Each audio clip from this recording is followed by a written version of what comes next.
Like I said, Sonic the Hedgehog 3's got me going on a little bit of a mini Sonic phase. 2024 was what they called the Year of Shadow, not only because of said movie, but also because of this new game that came out, I think, around October. So I actually got it and I played it. This is the first new Sonic game I've played in years. I got it for my Switch. And I'm glad I did too, because it's pretty fun. I've actually been wanting to get back into the Sonic game series.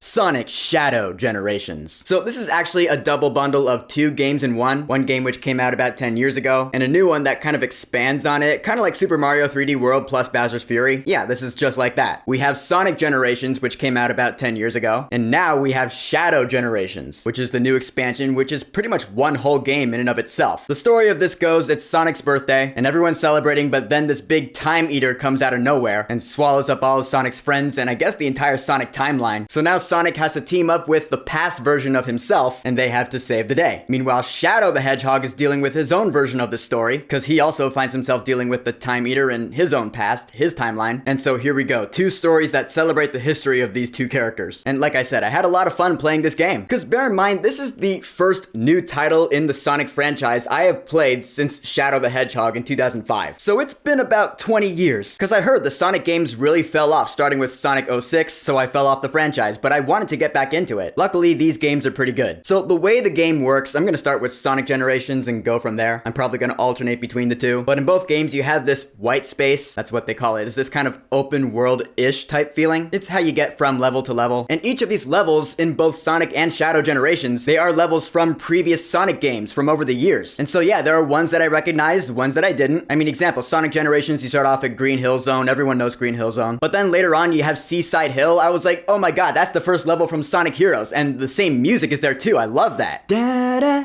da da da. That brings me right back to my childhood, man. Which, yeah, you could argue this game is just nothing but nostalgia and member berries, but that's kind of the point of this game, you know? I guess kind of like how Super Mario Odyssey was a celebration of the Mario franchise, kind of. But not only are these levels from other Sonic games, but their layouts are different. They're not the exact same levels carbon copied. Cool thing about it is that they have different versions of these levels. They call them Act 1 and Act 2. Like, example, you have Seaside Hill, Act 1 and Act 2. Act 1 is for classic Sonic, in which case it's all 2D, like the side-scroller style, old school. And then the Act 2 is for modern Sonic, which goes back and forth between 2D and 3D platformer. It's really creative, really innovative. Kept the levels really fun, if not challenging and frustrating at times. Cause like with any Sonic games, the controls, they can be a bit slippery because of how fast Sonic can be sometimes. Like, you know, in a good old-fashioned Sonic game, you're going up hills and around loops and you're just on a roll, and then you just hit something and it just kills the momentum. And you're like, oh, okay, well, that's done. Now I gotta jump and, oh, great, now I'm underwater? That can be frustrating. I gotta get out of here. The struggle was real in a couple cases. Still fun though. And in Shadow Generations, it's the same way. Each level has Act 1 and Act 2. You don't have like a classic Shadow counterpart or anything, because Shadow wasn't around in those side-scroller 2D games from the 90s. But still, each of Shadow's levels have Act 1 and Act 2, where one of them is completely 2D side-scroller, while the other one switches from 2D to 3D platformer. And with Shadow's controls, I like playing as him better because he plays differently than Sonic, which I also like. He can double jump, that's really helpful. Sonic can't do that. I mean, Sonic has his homing attack, I always love that. But Shadow, he can double jump, plus he has his teleporting homing attack. And as Shadow Generations progresses, you get these things called Doom powers, because Black Doom does come into play. So Shadow finds himself with these new abilities, like Doom Spear. It's always Doom something. Doom Spear, Doom Blast. And I thought they were pretty cool. They really help with the levels. One of them took some getting used to, because I don't think the controls were right there. You get it a ways into the game, so I don't want to spoil it. But yeah, it could have been polished. One thing that's really cool about these games is that the bosses, every couple of levels you come across a boss level, and it'll be a boss from one of the previous Sonic games. Like in Sonic Generations, you come across Perfect Chaos. I was like, holy crap, Sonic Adventure, let's do this. Even better, they bring back the music from Sonic Adventure. During the whole boss fight, all I was hearing was I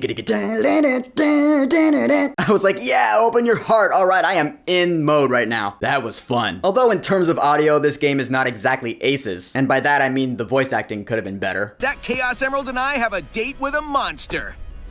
Well then, it'll be a date to die for. But that is kind of a constant in all Sonic games, at least in my opinion. The voice acting in all the Sonic games has never really been that good. Honestly, the best voice acting when it comes to Sonic is either from the TV shows or the movies, never the games. To me, the Sonic game with the best voice acting is Sonic Heroes. That was actually pretty good, not this one. Although I will say the voice acting in Shadow Generations is better than the voice acting in Sonic Generations. The voice acting in Shadow Generations is actually not that bad, because at a point, and I don't think this is a spoiler, but I'm gonna say it anyway, we get Gerald Robotnik and Maria again. We get interaction with these characters, and I was like, yes, this is really making me feel all the emotions with Shadow and Maria. In fact, I think this game did the Shadow and Maria thing better than the movie Sonic the Hedgehog 3 did. I'll say that, because that's my opinion. I thought their relationship was done really, really well in this game. Now, as far as extras go, it's the same basic usual stuff. Character bios, concept art. Coolest thing is the music you can collect, because the music in these games is awesome. It brings back a lot of music from the previous games. In fact, you pretty much got it all. The old school side-scrollers, Sonic Adventure, Sonic Adventure 2, Sonic Heroes, Shadow the Hedgehog. And cool thing is, when you select a level, you can select what music you want to play in the background. So you can play Space Colony Arc with Live and Learn, or the final boss in Shadow Generations with I Am All of Me, because that's what I did. Yeah, that's awesome. I'm really happy these games gave me that option. That was a great call. So in the end, this might be a shorter review for 2 games, but I had a pretty good time with Sonic Shadow Generations, and I'm glad to be back on board with the Sonic the Hedgehog game franchise. I wouldn't have been too happy paying 60 or 70 bucks for this. Luckily, I got it on sale, because that was worth it. I'd say if you've never played a Sonic game, give this one a shot if you're curious. You might be surprised, because I have no regrets getting this one. So, Sonic Shadow Generations. Have you played it? What are your thoughts on it? And what is your favorite Sonic game of them all? Whatever you think, go ahead and leave a comment.